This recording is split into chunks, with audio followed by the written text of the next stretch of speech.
ذکر کو آپ کے سامنے رکھو. بڑی اہم بات جو توجہ طلب ہے وہ یہ یاد رکھ لیجئے کہ آج مسلمانوں کے ایمان کو خطرہ کس سے ہے؟ خطرہ کیا ہے؟ حملہ ہمارے ایمان پر کس چیز کا ہے؟ حضور نبی اکرم صلی اللہ علیہ وسلم کی بعثت مبارکہ تک، حضرت آدم علیہ السلام سے لے کر بعثت محمدی صلی اللہ علیہ وسلم آقا علیہ السلام کی تشریف آوری تک، جو انبیاء کا زمانہ تھا ان کے مبعوث ہونے کا، ان کی امتیں، ان کی قومیں، وہ جو اقوام و ملل پہلے زمانوں کے تھے، اس زمانے کے لوگوں کے عقیدے پر شرک کا حملہ ہوتا تھا. ہزار سال کی انسانی تاریخ بت پرست تھے انسان، کوئی سورج پرست تھا، کوئی چاند پرست، کوئی ستارہ پرست، کوئی مظاہر فطرت کی پرستش کرنے والا، کوئی ہاتھوں کے تراشے ہوئے بتوں کے سامنے جبین نیاز جھکانے والا.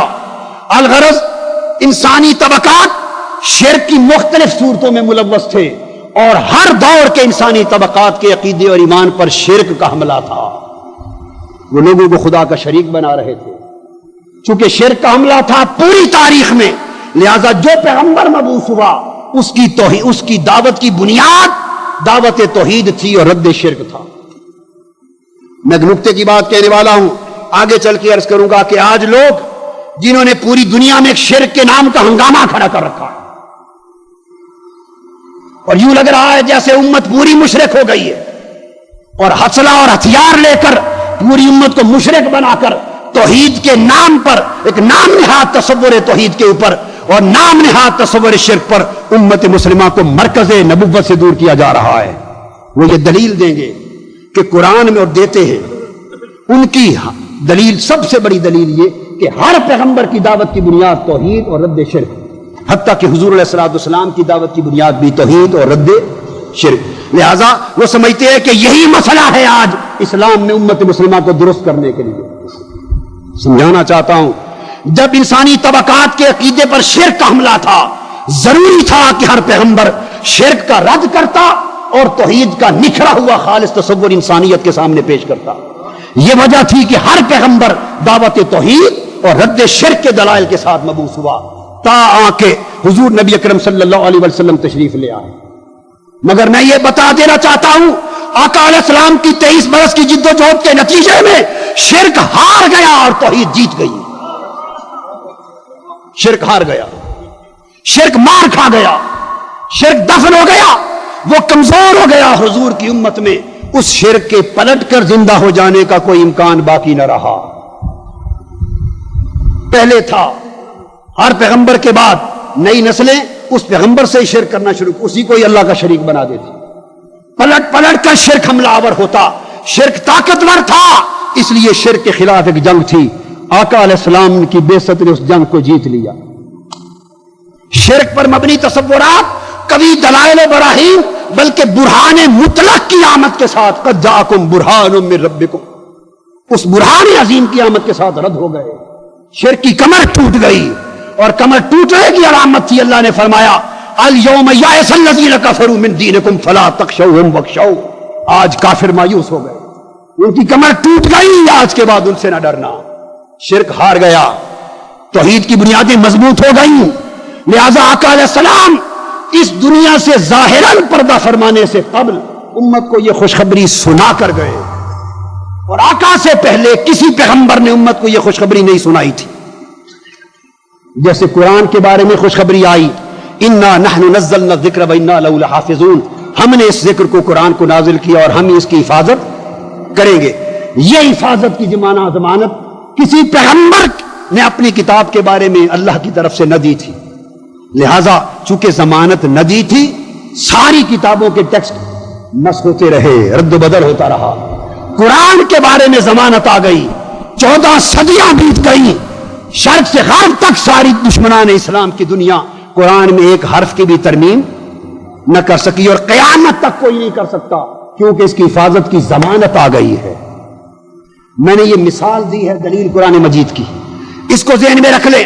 جس طرح قرآن مجید نے ضمانت دے دی کہ اس کی حفاظت اللہ نے کر لی، لہذا اب قرآن کے ٹیکسٹ کو بدل کوئی نہیں سکتا. اسی طرح کسی پیغمبر نے اپنی امت کو اس امر کی ضمانت نہیں دی تھی کہ اب میرے بعد شرک نہیں ہوگا. اٹھا کے دیکھ لیجئے، قرآن پڑھیے، تورات کی ساری مسشودہ کتابیں پڑھ لیجئے، کتب حدیث کھنگال لیجئے، کسی پیغمبر کی زبان سے یہ گارنٹی کا اعلان نہیں ہوا کہ میرے بعد اب شرک پلٹ کر نہیں آئے گا اور تم شرک میں میرے بعد مبتلا نہیں ہوگے. یہ گارنٹی نہ تھی. نتیجہ یہ ہوا جس طرح ان کی کتابیں بدل دی جاتی رہیں، اسی طرح بعد ازاں شرک بھی پلٹ پلٹ کر حملہ آور ہوتا رہا اور آتا رہا، اور پیغمبر آ کے پھر اس کو شکست دیتے رہے. تو جیسے پہلے کسی پیغمبر نے شرک کے خاتمے کا اعلان نہیں فرمایا تھا، آقا علیہ السلام تشریف لائے، صحیح بخاری اور مسلم متفق علیہ حدیث، متفق علیہ. آقا علیہ السلام 11واں سن ہجری تھا، صحابہ کرام کے ہمراہ شہدائے احد کے مزارات پر تشریف لے گئے.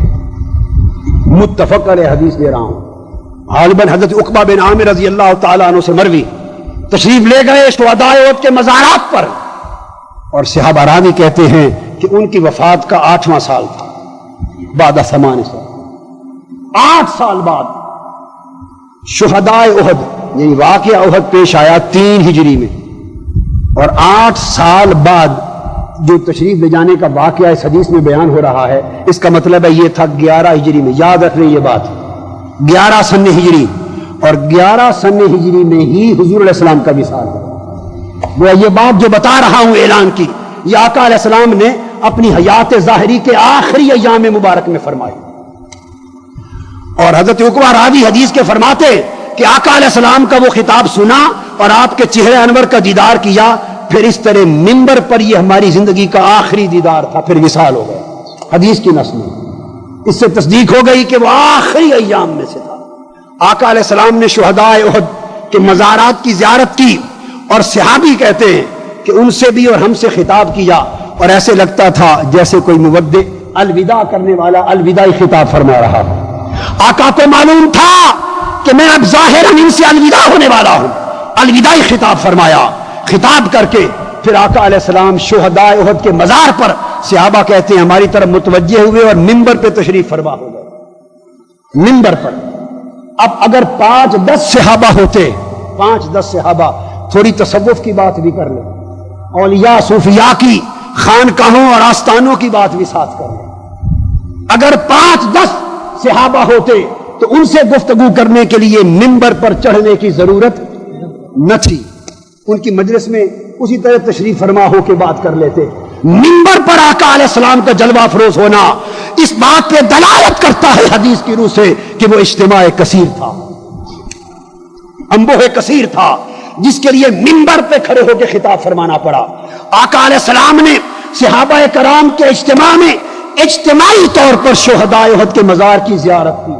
گویا اولیاء، شہداء اور صالحین کے مزار پر اجتماعی طور پر آنا، زیارت کرنا سنت مصطفیٰ ہو گئی. اور زیارت کرنے کے بعد آقا نے ان سے خطاب فرمایا. صحابی کہتے ہیں ایسا خطاب کیا لگ رہا تھا جیسے الوداعی خطاب کوئی کرتا ہے، اور فرماتے ہیں کہ للاحیاء والاموات، ہم سے بھی کر رہے تھے زندوں سے، اور مرحومین شہداء سے، قبر والوں سے بھی کر رہے تھے. اگر آقا علیہ السلام سمجھتے کہ قبر والے نہیں سنتے ان سے خطاب نہ کرتے. آقا نے قبر والوں سے اسی طرح خطاب فرمایا جیسے زندوں سے. پتہ چل گیا کہ قبر والے زندوں کی طرح سنتے ہیں. میں نے کہا برسبیل تذکرہ آستانوں کی بات بھی کر لیں، بات تو اور تھی. پھر منبر پہ تشریف لے گئے، اجتماع تھا، منبر رکھا گیا، اس پر آقا نے خطاب فرمایا. عرس میں کیا ہوتا ہے؟ مزار کی ایک مقرر دن پہ زیارت ہوتی ہے، اجتماع ہوتا ہے، پھر ان سے کوئی فاتحہ یا دعا کی جاتی ہے، اور پھر منبر رکھا جاتا ہے، منبر پر خطابات ہوتے ہیں. بس جو کچھ عرس میں ہوتا ہے آقا نے رخصت ہونے سے پہلے اپنی سنت کے ذریعے اس کی بنیاد رکھا. یہ شہدائے احد کا عرس تھا. خطاب فرمایا، خطاب فرمایا لوگوں، خطاب فرمایا لوگوں، میں جا رہا ہوں اور تمہارے بھلے کے لیے جا رہا ہوں، تمہاری شفاعت و بخشش کا سامان کروں گا. اپنے آپ کو فرض فرمایا اور فرمایا کہ میں حوض وعدہ کر کے جا رہا ہوں، اب میرا تمہارا موعد حوض کوثر ہے، اب اگلی ملاقات حوض کوثر پر ہوگی. یہ خطاب ہے. پھر فرمایا ہاں سنو، میں اس مقام پر کھڑا ہو کر اس وقت حوض کوثر کو اپنی آنکھوں سے دیکھ رہا ہوں. یہ سب کچھ بیان فرماتے رہے اور بیان کر کے آخری جو عنوان تھا خطاب کا، آخری موضوع، آقا علیہ السلام نے فرمایا. مختلف روایات آئی ہیں، بخاری میں بھی مسلم میں بھی 3 مقامات پہ روایات آئی ہیں. آقا علیہ السلام نے ایک روایت کے مطابق قسم اٹھائی، فرمایا واللہ، خدا کی قسم، فرمایا انی لا اخشى علیکم ان تشرکوا بعدی ولکن اخشى علیکم الدنیا ترغبوا فیہا. فرمایا خدا کی قسم، اعلان سن لو، آج یہ خطرہ ختم ہو گیا ہے، یہ خوف برقرار نہیں رہا، اور مجھے اس بات کا کھٹکا نہیں ہے کہ میرے بعد تم شرک میں مبتلا ہو جاؤ گے. شرک ختم ہو گیا.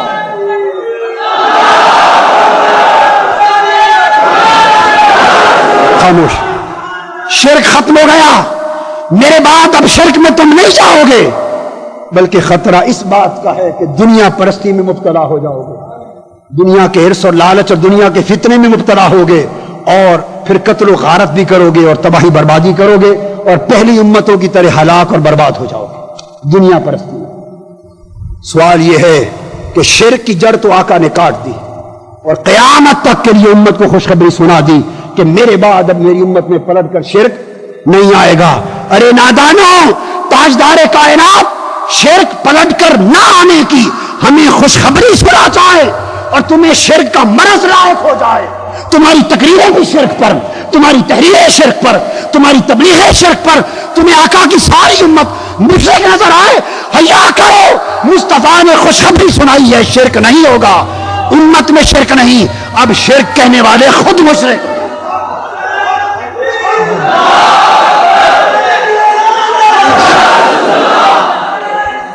یہاں آپ کے لیے تو اتنی بات کافی تھی، اہل علم بھی ہیں. ایک نقطہ ذہن میں آ گیا، یہاں کوئی اعتراض کر سکتا ہے، تو میں نے چاہا کہ اس کا بھی جواب دیتا چلوں، بعد ازاں پریشانی بازوں کو لاحق نہ ہو. جواب میں یہ کہا جائے گا کہ شرک پلٹ کر نہیں آئے گا، ان تشرکوا بعدی کی خوشخبری صرف صحابہ کو دی تھی کہ تم میرے بعد شرک نہیں کرو گے، باقی امت کے لیے قیامت تک کے لیے نہ تھی. یہ اعتراض ہو سکتا ہے اور کہنے والے کہتے ہیں. اس کا جواب بھی سن لو. آقا نے 2 باتیں فرمائی. ایک فرمایا کہ میرے بعد شرک نہیں ہوگا، دوسرا فرمایا کہ میرے بعد تم اخشى علیکم الدنیا، جیسے فرمایا انی لا اخشى علیکم الشرک، مجھے تم پر اب شرک کا خوف نہیں رہا. اس طرح فرمایا ولکن اخشى علیکم الدنیا، اور دنیا کی فتنہ پروری اور قتل و غارت گری کا، ایک چیز کا نفی کی، ایک چیز کا اس بات کیا. ارے ظالموں، اگر تم آقا کی خوشخبری کو، عدم شرک کی خوشخبری کو فقط صحابہ تک محدود کر دو، اس سے بڑا ظلم نہ ہوگا. پھر شرک تو خاتمہ ان تک محدود ہو گیا، پھر دنیا پرستی اور فتنہ دنیا اور قتل و غارت گری دنیا کی، یہ بھی امت پاک ہو گئی، یہ بھی صحابہ پہ تھوپنی پڑ جائے گی. چونکہ دونوں کو نہیں فرمایا، ادھر فرمایا لا اخشى علیکم، ادھر فرمایا اخشى علیکم. دونوں باتیں ثابت ہوگی. اگر صحابہ تک محدود ہے شرک کا نہ ہونا، تو پھر اس کا مطلب ہے سارے صحابہ استغفر اللہ دنیا پرست ہو گئے. ارے ظالموں، اتنی بڑی جسارت نہ کرنا، اتنی بڑی جسارت نہ کرنا. اور اگر کہو کہ صحابہ دنیا پرست نہ تھے، وہ عدول تھے، تو اس کا مطلب ہے کہ دنیا پرست امت بنی اور یقیناً ہم ہیں، صحابہ نہ تھے. اگر یہ خطرہ ہمارے لیے بیان فرمایا تو اس کا مطلب ہے شرک کی خوشخبری خاتمے کی بھی ہمارے لیے بیان کہ اب قیامت تک میری امت میں شرک پلٹ کر نہیں آئے گا. سن لے، اس امت پر شرک کا خوف نہیں رہا. یہ آقا کے وسیلے کو شرک کہنے والے جاہل ہیں، آقا کی شفاعت کو شرک کہنے والے بدتینت ہیں، آقا کے توسل کو، ندائے یا رسول اللہ کو، صلاۃ و سلام کو اور صلاۃ و سلام کے قیام کو اور یا رسول اللہ کے نعروں کو اور حضور کی حیات کو اور آقا کے پکارنے کو، ان سب چیزوں کو شرک سمجھنے والے بڑے گمراہ بھی ہیں، جاہل بھی ہیں اور خبیث الفطرت بھی ہیں اور آقا کے فیض سے محروم بھی ہیں.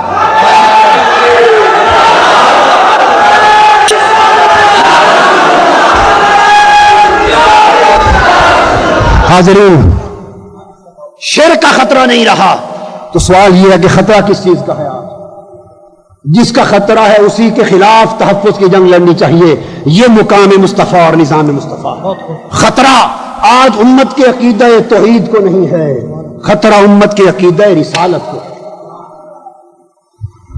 خطرہ امت کے عقیدہ رسالت کو ہے توحید شرک کے حملے سے محفوظ کر دی گئی. اب تو مشرک مذہب بھی توحید کی طرف آ رہے ہیں, عیسائی بھی آ رہے ہیں, یہودی بھی, ہندو بھی آ رہے ہیں, اور وقت آئے گا کہ توحید دنیا کا فلسفہ بن جائے گی. یاد رکھ لیں عقیدہ توحید بہت سارے مذاہب اور ملل کے درمیان مابہل اتفاق پہلو ہے, مابہل اتفاق پہلو ہے. عقیدہ رسالت اور مقام مصطفیٰ ہی ایک مقام ہے جو مابہل امتیاز ہے. توحید مسلمان بھی مانتا ہے اور توحید یہودی بھی مانتا ہے. تو خالی توحید پر مسلمان ہونے کی پہچان نہیں ہو سکتی. اگر مسلمانی کی پہچان کرنی ہو تو عقیدہ توحید کی کسوٹی پر نہیں, مقام مصطفیٰ کی کسوٹی پہ کرنی ہو. یہ خطرہ ہے. اور اس کے خلاف برطانوی سامراج نے دو بڑی سازشیں کی اور ان دو سازشوں کے ذریعے پوری امت مسلمہ کو ایک فتنہ اور انتشار کی آگ میں ڈال دیا. دو تاریخی سازشیں کی. ان کو معلوم تھا کہ مقام مصطفیٰ, عشق مصطفیٰ, ادب مصطفیٰ, تعلق و ربط مصطفیٰ, یہ وہ عقیدہ اور نسبت ہے جس پر مسلمان مر مٹتا ہے. اور ان کے عروق مردہ میں عشق مصطفیٰ کے ذریعے پھر زندگی کی نئی لہر دوڑ جاتی ہے. انہوں نے حملہ کیا اور امت میں دو فتنے داخل کر دیے. امت میں دو, اس وقت میرے پاس وقت نہیں, میں تفصیل سے کہوں, میرا 3 گھنٹے کا اس کے اوپر خطاب ہے. ابھی میں صرف 2 جملے کہوں. آپ ویڈیو آڈیو کیسٹ لیں, 3 گھنٹے کا پورا خطاب ہے. امریکہ میں انگریزی میں بھی اور یہاں اردو میں بھی. 2 فتنے امت مسلمہ میں داخل کیے گئے. ایک فتنہ سرزمین ہند پر اور ایک فتنہ سرزمین عرب سے. توحید پر نہیں, عقیدہ رسالت پر, مقام مصطفیٰ پر, تاکہ اس محاذ پر جڑ کاٹی جائے.